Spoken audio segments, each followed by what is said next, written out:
Okay, hello. I would like to explain how I position my byte splints and why. If I have this byte splint, for example, and I have a high, how high is the um, sorry, how high is the object over the build plate, and it's normally set at 5, and I say only 10% density because I want to show only the most important areas, and I change here something already. So this one I make shorter. It's the length of the connection. Is it here? So it's set a little bit higher, and if it's too long and it's not high enough, could happen that he don't generate the support because he need more length. And you can reduce this to have the supports at the areas that you want. Like this here shows that it already goes inside. An older version, it don't go inside. It couldn't build the whole length, so he don't build anything. So it's important that he do it. Next version is much better, even though this one is maybe at 3.5, my favorite settings, already a problem. In the next version 1.8.1 I use, it's better. The support settings, it's much better. And you see here we have the problem that when I start my print, the first most important area, the first contact, isn't supported. So in this case here we have supports all over there, but if I go a little bit deeper, I say 3, it could happen that I even have no supports at these areas. So also the area is very big, and here we have already now 2 not supported important areas, and this will make a deformation, of course, of your surface later on. When he comes to this ones, he take that one that is fixed on your FEP because it's not connected to the support, so you have a flat area. Sorry, or you have a fail print in the worst case. So if you have a cylinder and you make a support at a cylinder, when the supports you don't calculate it. Why not? Cylinder supports.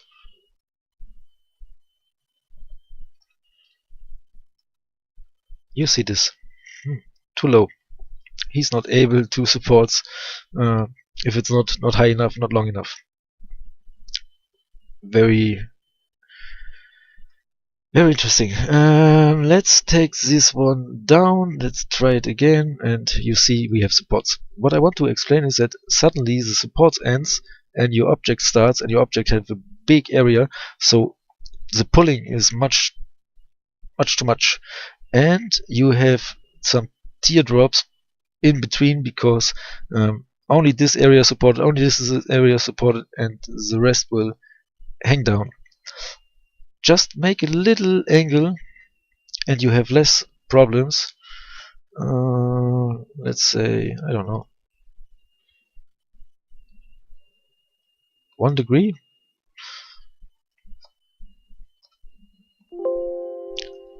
Oh, I need to make. So when I have a little angle,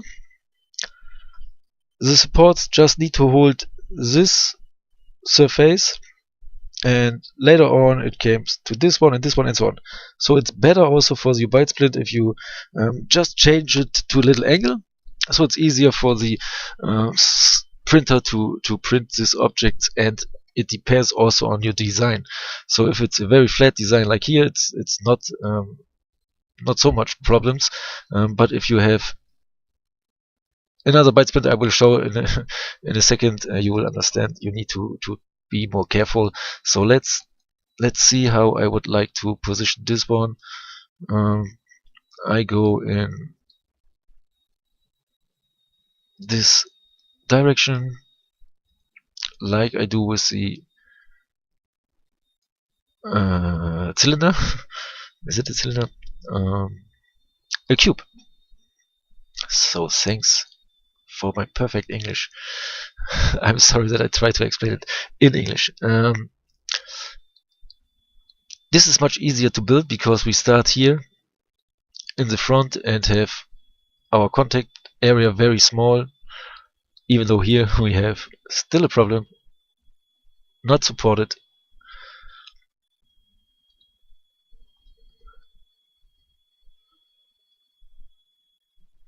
Shouldn't use this version, but for the demonstration it's quite nice because now we have the supports at the most important areas, and after that my object built slightly, and it's the same like with the cube, and we have more success. So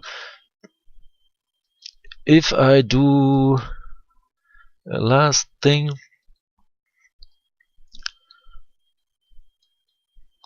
maybe it's a good idea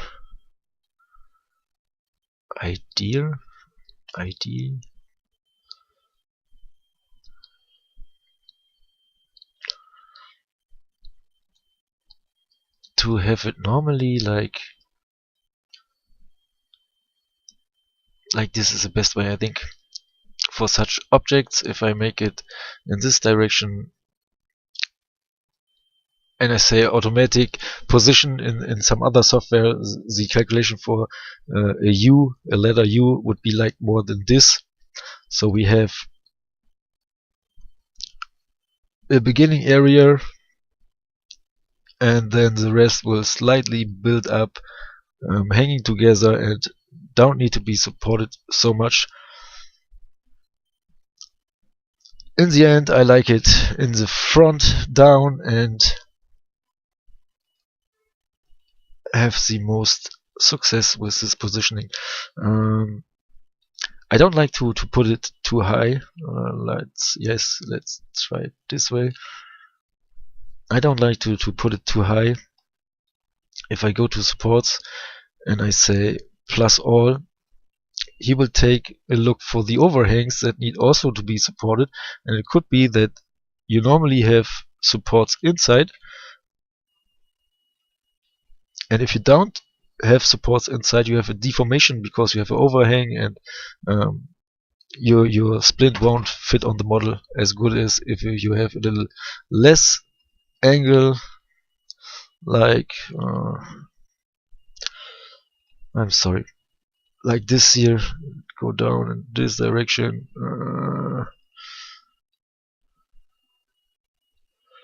Feel like a stupid beginner. For you it's good to see that I have such problems to find the right orientation for demonstrate you what is for me the best position. Not totally. Is it horizontal? No, it's vertical, like more this. And let's take a look if he still puts supports inside. If yes, I maybe need to put it a little bit more down. I just have one support here. Before that we have a lot of more supports generated. Anyway, support generation in the next version is much better, but for demonstration I think this was a good idea to show it, especially the high, the Z high, what you need to take care of. Hopefully it helps. Sorry for my terrible English. Next one is in German and you need to make Google Translate. Have a nice time. Bye bye.